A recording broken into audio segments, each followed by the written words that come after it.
Dalam tahun ke-27 zaman Yerobeam, Raja Israel, Azaria, anak Amazia, Raja Yehuda, menjadi raja.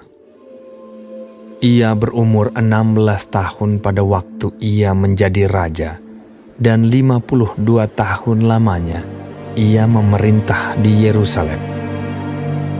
Nama ibunya ialah Yekolia dari Yerusalem. Ia melakukan apa yang benar di mata Tuhan, tepat seperti yang dilakukan Amazia, ayahnya. Namun demikian, bukit-bukit pengorbanan tidaklah dijauhkan. Bangsa itu masih mempersembahkan dan membakar korban di bukit-bukit itu. Maka Tuhan menimpakan tulah kepada raja, sehingga ia sakit kusta sampai hari kematiannya dan tinggal dalam sebuah rumah pengasingan.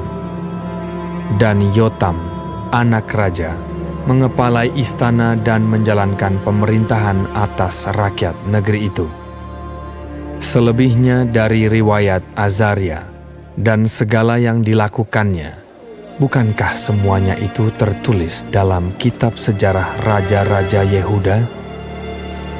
Kemudian Azaria mendapat perhentian bersama-sama dengan nenek moyangnya, dan ia dikuburkan di samping nenek moyangnya di kota Daud.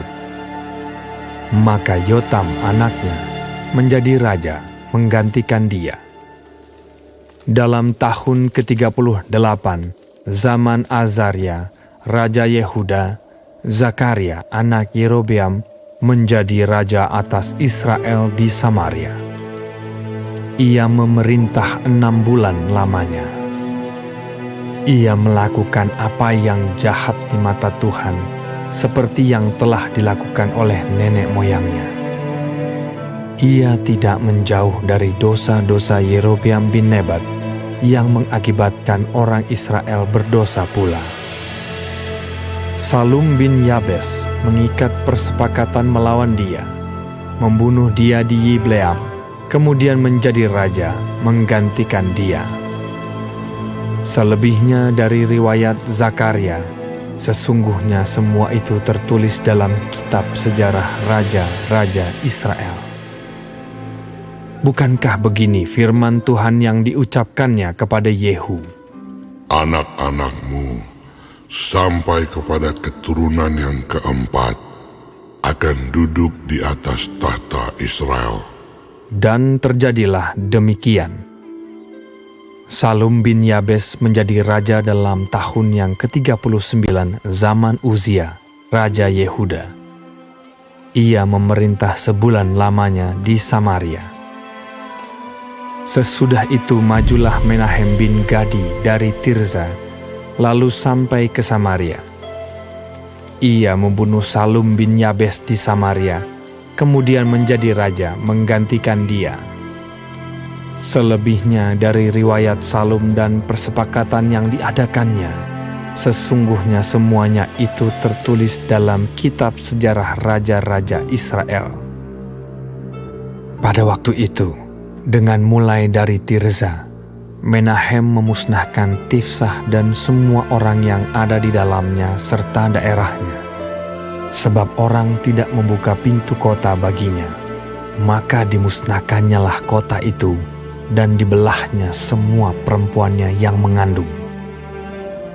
Dalam tahun ke-39 zaman Azaria, Raja Yehuda, Menahem bin Gadi menjadi raja atas Israel.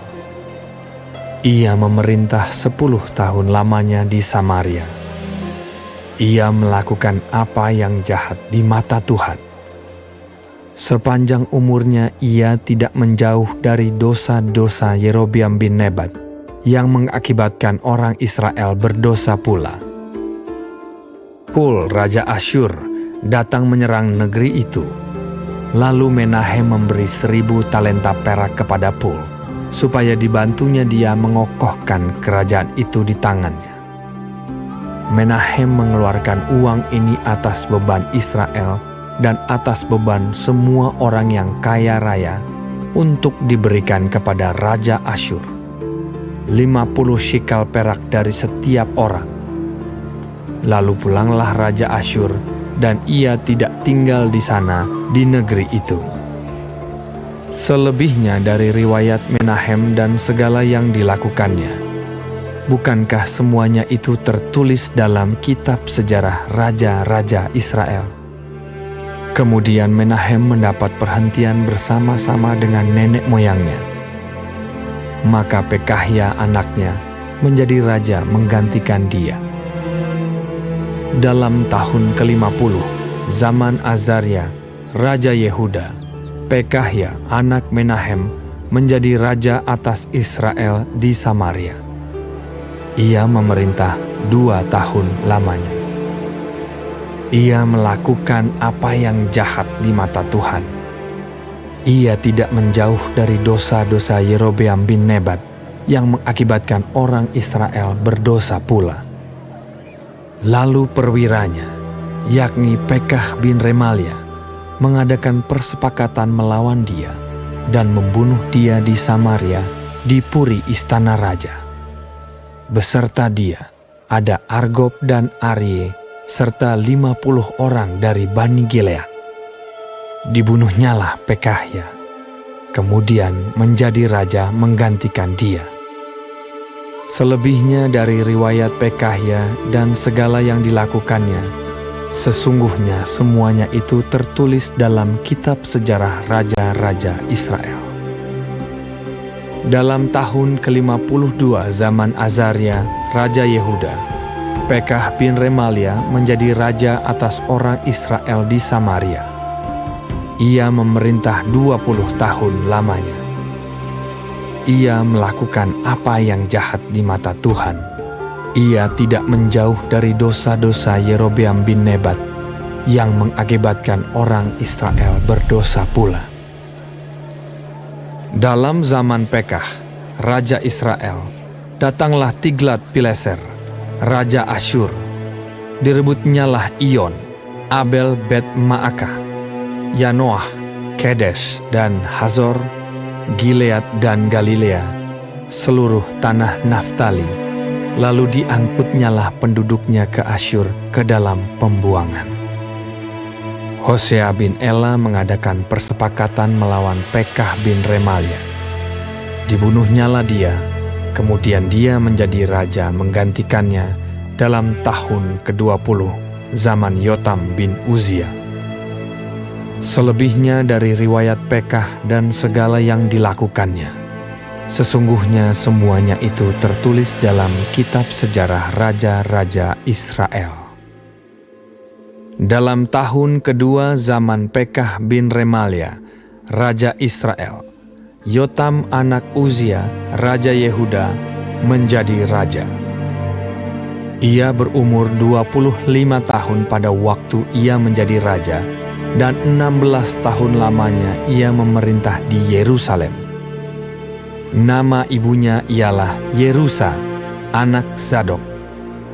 Ia melakukan apa yang benar di mata Tuhan, tepat seperti yang dilakukan Uzia ayahnya. Namun demikian, bukit-bukit pengorbanan tidaklah dijauhkan. Bangsa itu masih mempersembahkan dan membakar korban di bukit-bukit itu. Ia mendirikan pintu gerbang tinggi di rumah Tuhan. Selebihnya dari riwayat Yotam, apa yang dilakukannya, bukankah semuanya itu tertulis dalam kitab sejarah raja-raja Yehuda? Mulai zaman itu, Tuhan menyuruh Rezin, Raja Aram, dan Pekah bin Remalia menyerang Yehuda.